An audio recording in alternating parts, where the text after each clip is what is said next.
For context, I, 34F, have been married to my husband David, 45M, for 3 years, together for 5. He has a 19-year-old son Nathan from his previous marriage. David's first wife passed away from cancer when Nathan was 7, and it was obviously devastating for both of them. I met David through mutual friends at a charity event 5 years ago when he was working as a marketing executive at a well-known tech company. Our relationship started slowly. David was very upfront about his past and Nathan's situation from the beginning. He told me that Nathan was still processing his mother's death and that any new relationship would be challenging for him. We dated for 6 months before he introduced me to Nathan, wanting to make sure we were serious first. The first meeting with Nathan was tense but manageable. He was 14 at the time and clearly unhappy about his father dating again. He barely spoke to me that day, but at least he wasn't openly hostile. David had prepared me for worse, so I considered it a small victory. I never tried to be Nathan's mother or even attempted to build a close relationship with him. I just aimed to be a respectful, supportive presence in his life. The first few years were actually pretty good. David was successful in his career, making good money, and even though Nathan was distant, he was at least civil. We got married after 2 years of dating, and Nathan attended the wedding without making a scene, which David considered a huge improvement in his attitude. Everything started changing 2 years ago. David had always talked about wanting to start his own business, but I thought it was just a dream he liked to discuss over dinner. Then one day, he came home extremely excited about a potential business opportunity. He had met some potential clients who were interested in his marketing expertise, and he was convinced this was his chance to start his own consultancy. At first, I supported his enthusiasm. He had 15 years of experience in the field and good industry connections. He presented me with a detailed business plan that seemed solid. He wanted to use his savings for the startup costs, and since we were both earning well, I agreed it was worth trying. David quit his job and launched his consultancy. He was so passionate and optimistic, working long hours to get things started. The initial response seemed positive, with several potential clients showing interest. But then things started going wrong. Projects fell through, clients backed out, and new leads became scarce. David kept saying he just needed more time to establish himself in the market. I didn't worry too much initially. I had a stable job as a financial analyst with a good salary, and I figured we could manage on my income until his business picked up. David promised it was temporary and that he would pay back any money I contributed to our expenses. But months went by, and nothing improved. David kept making excuses. The market was tough, he needed to adjust his strategy, he was close to landing big clients. He refused to consider looking for a regular job again, saying it would mean giving up on his dream. Meanwhile, I was paying for everything: our mortgage, utilities, groceries, car payments, and even Nathan's college tuition. Nathan was completely unaware of all this. David was embarrassed about living off my income and begged me not to tell Nathan about the business struggles. He said it would devastate Nathan to know his father was failing, especially since Nathan had always looked up to him as a successful businessman. I agreed to keep quiet, thinking I was protecting both their relationship and David's dignity as a father. The real problem started when Nathan came home for summer break last month. He's in his second year of college, and this was his first extended stay at home since David's business started struggling. One morning, he overheard me having a serious discussion with David about the business. I was trying to convince David to be realistic and consider returning to a corporate job since we couldn't sustain our lifestyle on just my income anymore. Nathan completely misunderstood the conversation. He assumed I was a gold digger trying to control his father's career for money. He started making snide comments whenever I was around, usually about women who marry successful men for their money. I tried to ignore it initially, not wanting to break my promise to David about keeping our financial situation private. The situation kept escalating. Nathan would roll his eyes whenever I spoke about work, make sarcastic comments about my shopping habits, even though I'd actually cut back significantly to support David's business, and generally treat me with contempt. The final straw came last week when I asked him to help with some household chores since I was working long hours to support everyone. He refused, saying he wouldn't take orders from someone who only married his father for money and was now trying to control him. I finally lost my patience. I pulled out my laptop and showed him all our bank statements from the past 2 years, my salary deposits, my payments for household expenses, and most importantly, my payments for his college tuition. I showed him how his father's business had barely generated any income, and how I had been supporting both of them all this time. Nathan was stunned. He tried to argue at first, but the evidence was right there in front of him. When David came home and found out what I'd done, he was furious that I had revealed everything to Nathan. We had a huge argument, with David accusing me of trying to turn his son against him. I packed my bags that night and moved to a hotel. I couldn't take the disrespect anymore, especially after supporting them both financially for so long while keeping quiet about it. I contacted a divorce lawyer the next day. David has been calling and texting constantly, begging me to come back. Nathan also reached out, apologizing profusely and admitting he was wrong. But I noticed his apology focused mainly on being worried about his college tuition payments. Neither of them seemed genuinely sorry for how they had treated me. I told David the first wanted a divorce and would be seeking repayment of all the money I spent supporting them. He's now telling everyone that I'm heartless for abandoning him when his business was struggling. Some mutual friends are taking his side, saying I should have been more patient and supportive of his dreams. But I feel I was patient enough. I supported them financially for 2 years while enduring disrespect from Nathan and watching David make excuse after excuse for his failing business. Ida for finally standing up for myself and revealing the truth? Some people are asking why I stayed so long if things were so bad. I genuinely loved David and wanted to support his dreams. I also felt responsible for Nathan's education since I had promised to help with it. I know now that I let myself be taken advantage of, but at the time, I thought I was just being a supportive wife and stepmother. Update 1 First, I want to thank everyone who commented on my original post. Your support and advice really helped me stay strong during these difficult weeks. A lot has happened since then, and unfortunately, things have gotten much worse than I initially thought. The day after I moved to the hotel, I had my first meeting with the divorce lawyer. She advised me to gather all financial documents from the past few years, bank statements, credit card bills, property documents, everything. When I logged into our joint accounts to download the statements, I noticed some strange transactions I hadn't paid attention to before. There were regular transfers from David's business account to another account I didn't recognize. They weren't huge amounts, usually between $500 to $1,000, but they had been happening consistently for over a year. When I mentioned this to my lawyer, she immediately started investigating. It turns out David had opened a separate personal account without my knowledge. He had been directing some of the little income his business generated into this account while letting me cover all household expenses. When confronted about this, his response made me realize just how naive I'd been. He claimed it was his right to keep some personal money since it came from his business. He didn't see anything wrong with making me pay for everything while he squirreled away money for himself. I also discovered that he had been using this money for completely unnecessary expenses. He had bought new golf clubs, joined an expensive country club, and even taken several weekend trips with his business contacts that I knew nothing about. All while I was working overtime to pay our bills and Nathan's tuition. Speaking of Nathan, he's been caught in the middle of this mess. After learning about his father's hidden account, he moved out of David's house. He's staying with his aunt, David's sister, now.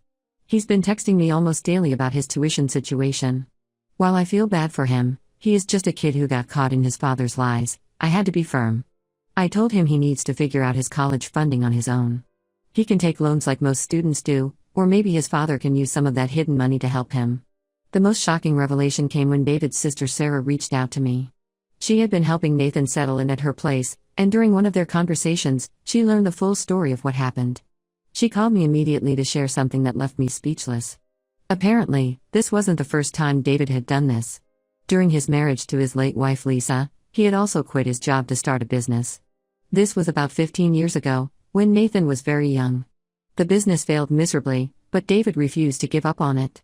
Lisa, who was working as a nurse then, supported the family for almost 2 years while battling early stages of cancer. She eventually had to convince David to go back to corporate work because her health was deteriorating and they needed stable income and insurance. David had never mentioned this to me during our relationship. He had always talked about his previous business attempt as a brief, failed experiment that he gave up quickly when it didn't work out. He completely left out the part about Lisa supporting him through it or how his stubbornness had added financial stress to her illness. Sarah apologized for not warning me earlier. She said she thought David had learned his lesson after Lisa passed away, especially since he had maintained steady employment for many years after that. She never imagined he would repeat the same pattern with me. This information changed everything for me.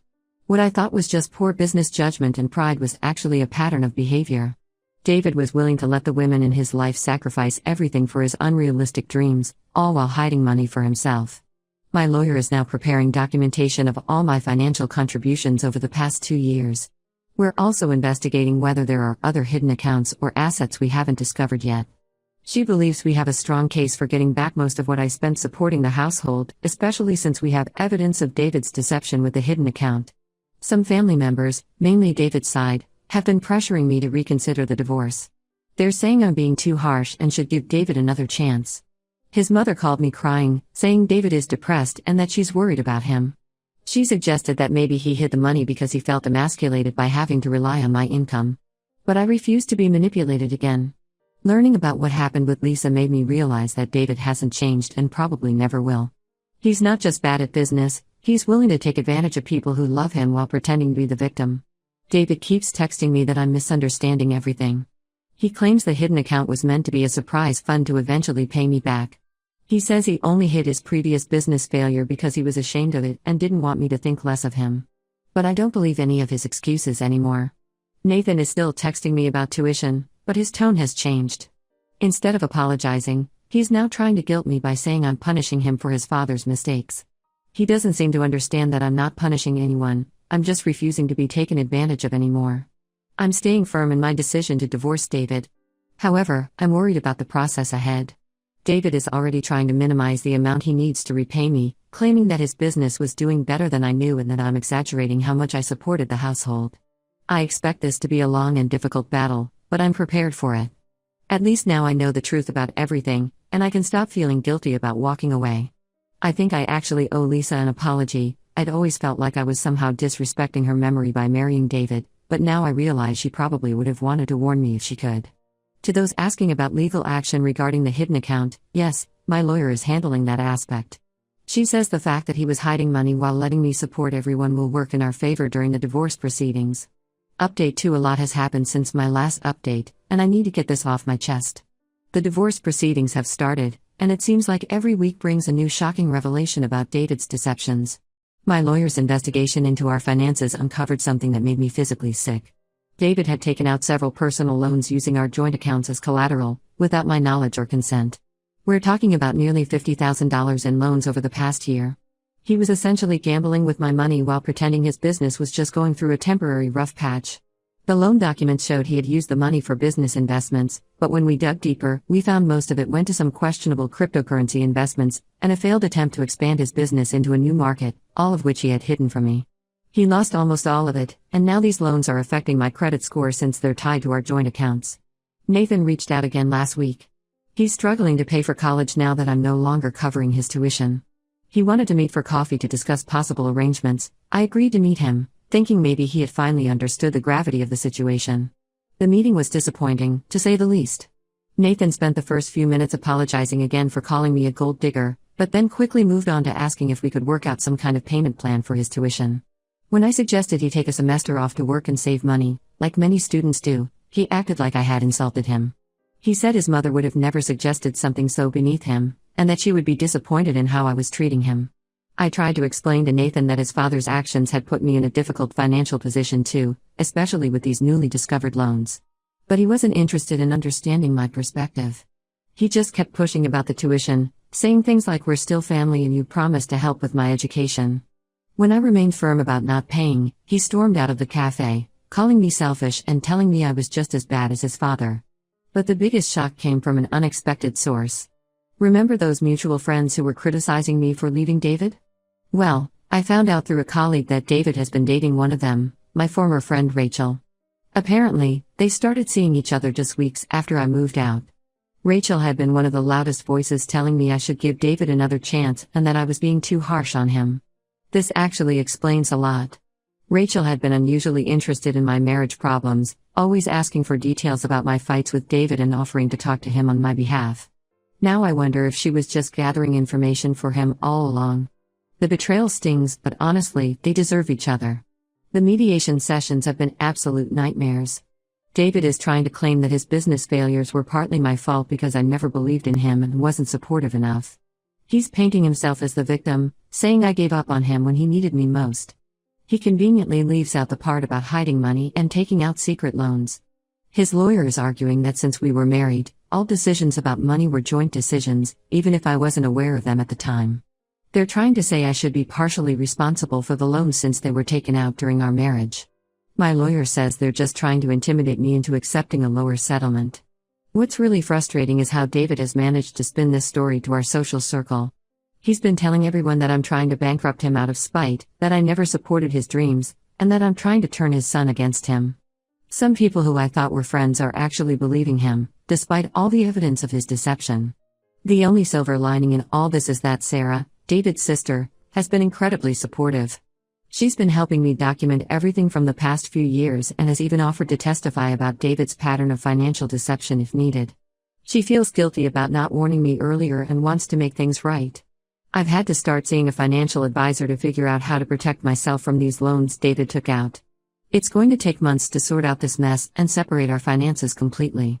The advisor is helping me create a plan to rebuild my savings after everything I lost supporting David and Nathan. The hardest part of all this is realizing just how thoroughly David manipulated me. He knew exactly what he was doing when he hid money, took out loans, and let me support everyone while pretending his business was just temporarily struggling. Looking back, I can see all the red flags I missed because I wanted to believe in him. My lawyer thinks the divorce proceedings will take several more months, especially given how complicated David has made our financial situation. But I'm not backing down, no matter how hard he tries to paint me as the villain in this story. Update 3. This will probably be my final update. The divorce was finalized last week, and I feel like a huge weight has been lifted off my shoulders. The past 6 months have been a roller coaster, but I'm finally free. After months of legal battles, the court ordered David to repay me $175,000. This includes the household expenses I covered, Nathan's tuition, and my portion of the loans he took out without my consent. Since he can't pay the full amount at once, surprise, surprise, we worked out a payment plan. He'll be making monthly payments for the next 5 years. My lawyer made sure the agreement has strict penalties if he misses any payments. The investigation into the loans revealed even more deception. David had actually forged my signature on several documents. When confronted with this evidence, he tried to claim it was a misunderstanding and that he thought he had my verbal permission. The judge didn't buy it. This revelation actually worked in my favor during the final settlement negotiations. His business finally collapsed completely 2 months ago. He had no choice but to start looking for a regular job again. Last I heard, he's working as a junior marketing manager at a small firm, a significant step down from his previous executive position. He tried to use this as a reason to reduce his repayment obligations, but the court maintained the original agreement. His relationship with Rachel didn't last long. She dumped him when she realized he expected her to support him financially just like I had. She actually reached out to apologize to me, claiming she had no idea about the extent of his deception. I didn't respond. Some bridges stay burned. Nathan is taking a gap year to work and save money. He's working at a local restaurant and has finally gotten a taste of the real world. He sent me a long email last month, and unlike his previous attempts at apologizing, this one seemed genuine. He acknowledged how entitled and judgmental he had been, and how he had completely misread the situation. He even admitted that he had treated me badly long before the gold digger incident, mainly because he was afraid of someone replacing his mother. While I appreciate his apology, I've maintained my distance. Some wounds take time to heal, and I'm not ready to have any sort of relationship with him yet. I did reply to his email briefly, wishing him well and encouraging him to learn from this experience. He needs to understand that actions have consequences, and adult relationships require respect and honesty. David's behavior since the divorce has been exactly what you'd expect. He's been posting on social media about how I destroyed his dream and abandoned his family when they needed me most. He conveniently leaves out the part about his hidden accounts, forged loans, and years of letting me support everyone. Some mutual friends still believe his version of events, but I've blocked him and anyone who supports his narrative. I don't need that negativity in my life anymore. The most surprising development has been my relationship with Sarah, David's sister. She's become a close friend through all this. She recently revealed that David tried to borrow money from her after his business failed, using the same manipulative tactics he used with me. She refused and told him he needed to face reality and stop expecting others to fund his unrealistic dreams. As for me, I've moved to a new city for a fresh start. I found a better job with a significant pay raise, and I'm slowly rebuilding my savings. My new apartment is smaller than our old house, but it's all mine, and I don't have to support anyone else anymore. I'm focusing on my career and my own goals for the first time in years. This whole experience taught me a lot about setting boundaries and not letting anyone take advantage of my generosity. I now understand that supporting someone doesn't mean enabling their bad decisions, and that love isn't enough if there isn't mutual respect and honesty. To everyone who supported me through this journey, thank you. Your comments and messages helped me stay strong when I doubted myself. Sometimes walking away is the hardest but most necessary thing you can do. I'm ready to close this chapter of my life and move forward. As painful as this experience was, I'm grateful for the lessons it taught me about self-worth and standing up for myself.